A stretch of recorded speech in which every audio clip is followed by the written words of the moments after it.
O canal Foca na Matéria foi criado para auxiliar estudantes em seu aprendizado. Ajude este projeto, deixe seu like, inscreva-se e ative o sininho. Tempo atmosférico são as condições meteorológicas de determinado momento, elas não necessariamente se repetem como uma regra. Clima é a média das condições meteorológicas de uma região em longo prazo, é avaliado o histórico.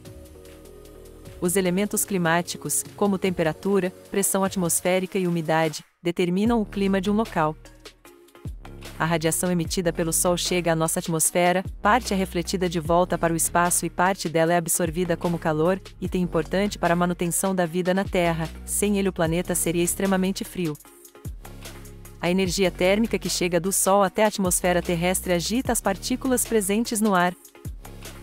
Temperatura é a medida de agitação dessas partículas, que podem ser feitas por termômetros e outros aparelhos capazes de indicar as temperaturas máximas e mínimas do ar.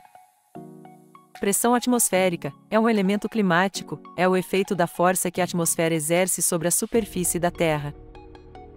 Lugares muito altos, as partículas de ar estão em menor quantidade, ou seja, o ar é rarefeito, e está menos disponível para a respiração, do que nos lugares mais baixos, e a temperatura diminui.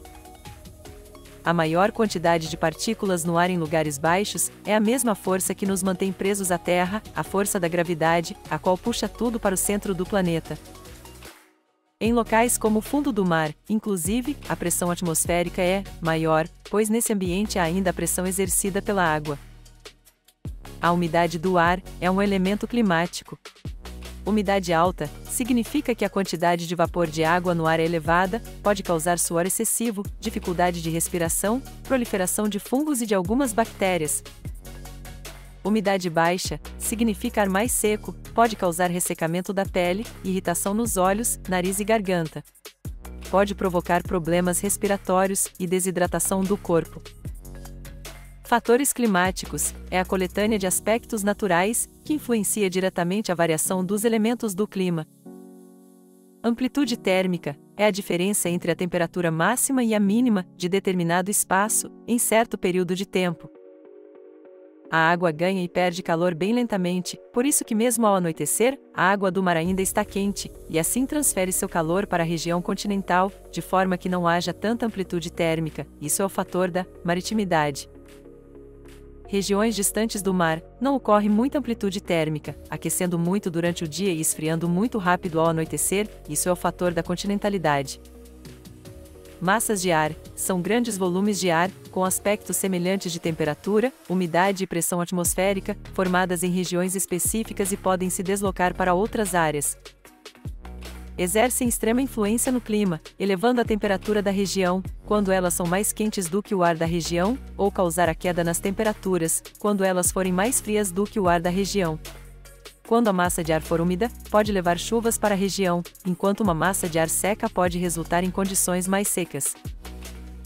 Elas podem ser classificadas como massa de ar tropical, formadas nas regiões próximas ao Equador, massa de ar polar, formadas nas regiões próximas aos polos.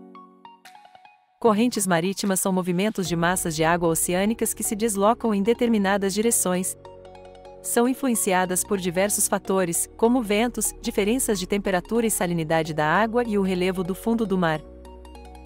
Salinidade da água dos mares e oceanos é determinada pela quantidade de sais dissolvidos na água, provenientes da erosão das rochas, dos vulcões e da ação de organismos marinhos. Existem dois tipos de correntes marítimas. Correntes quentes, são mais superficiais, levam água quente das regiões equatoriais para as regiões dos polos. Correntes frias, são mais profundas e transportam água fria das regiões dos polos para as regiões equatoriais. Altitude é a distância vertical medida de um ponto da superfície terrestre em relação ao nível do mar. A montanha com maior altitude é o Monte Everest, com 8.850 metros. Porém, se considerarmos abaixo do nível do mar, medindo da base da montanha até o topo, a montanha mais alta é a Mauna Kea, no Havaí. Latitude consiste na distância de qualquer ponto da Terra a partir da linha do Equador. Está relacionada com a incidência de raios solares que um local recebe. Desta forma, quando mais próximo do Equador, mais baixa é a latitude, maior será a intensidade da radiação solar recebida, resultando em regiões com temperaturas elevadas. Quanto mais alta a latitude, mais longe do Equador e mais próxima dos polos, com menos radiação solar recebida, resultando em regiões com temperaturas baixas. Zonas térmicas são áreas da Terra delimitadas por suas latitudes, ou seja, de acordo com a intensidade de raios solares que recebem. Podemos classificá-las em 5 zonas climáticas: zona tropical, zona temperada do norte, zona temperada do sul, zona polar ártica, norte, e zona polar antártica, sul. Zona tropical é a região entre os trópicos de Câncer e Capricórnio. Apresenta temperaturas elevadas ao longo do ano, com variações muito pequenas entre as estações do ano. Clima equatorial, alta temperatura, alta umidade, marcado por chuvas incessantes. 92% do território do Brasil está nesta zona, regiões norte e grande parte do nordeste e centro-oeste. Zona temperada, região entre os trópicos e os polos, norte e sul. Apresenta grande variação de temperaturas entre as estações do ano, invernos frios e verões quentes. No Brasil, a região sul é a única localizada na zona temperada, sul. Zona polar é a região próxima aos polos, dividida em 2 subzonas, polar do norte, ártica, e polar do sul, antártica.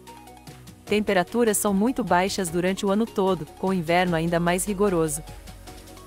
Circulação atmosférica global ocorre porque as correntes de vento se movem para longe das zonas tropicais, o ar vai sendo resfriado e desce. Nas zonas polares e subtropicais, originam-se zonas de alta pressão. Nessas regiões, os ventos sopram novamente em direção à linha do Equador e o ciclo se reinicia. O ciclo de subida e descida do ar em direção aos polos forma a célula de circulação Ferrel, e em direção ao Equador, forma a célula de circulação Hadley, criando 3 correntes de vento: os ventos predominantes do oeste, ventos alísios e os ventos polares do leste. Estações do ano são os períodos em que ocorrem mudanças climáticas regulares e cíclicas na Terra, causadas pela inclinação do eixo terrestre em relação ao Sol e pelo movimento de translação. No hemisfério norte, as 4 estações ocorrem no mesmo período que no hemisfério sul, mas de forma oposta. Exemplo: inverno no norte, verão no sul. Verão, as temperaturas são mais elevadas, especialmente em regiões próximas ao Equador, favorecendo a agricultura, pois há maior produção de alimentos, época propícia para o turismo de praia e atividades ao ar livre. Outono, período de transição entre o verão e inverno, com temperaturas mais amenas e queda de folhas das árvores em muitas regiões. Estação importante para a preparação do solo para o inverno, época de colheita de diversas culturas. Inverno, estação fria, com neve e gelo nas regiões mais ao norte e ao sul, afeta a agricultura e transportes, tem maior incidência de doenças respiratórias, é um período propício para a prática de esportes de inverno e turismo em regiões nevadas. Primavera, época de renovação, início da floração das plantas e retorno das aves migratórias em muitas regiões, época propícia para o plantio de diferentes culturas, bom para o turismo e atividades ao ar livre. No Brasil, verão, de dezembro a março, outono, de março a junho, inverno, de junho a setembro e primavera, de setembro a dezembro. E aí, pessoal? Bora para o quiz?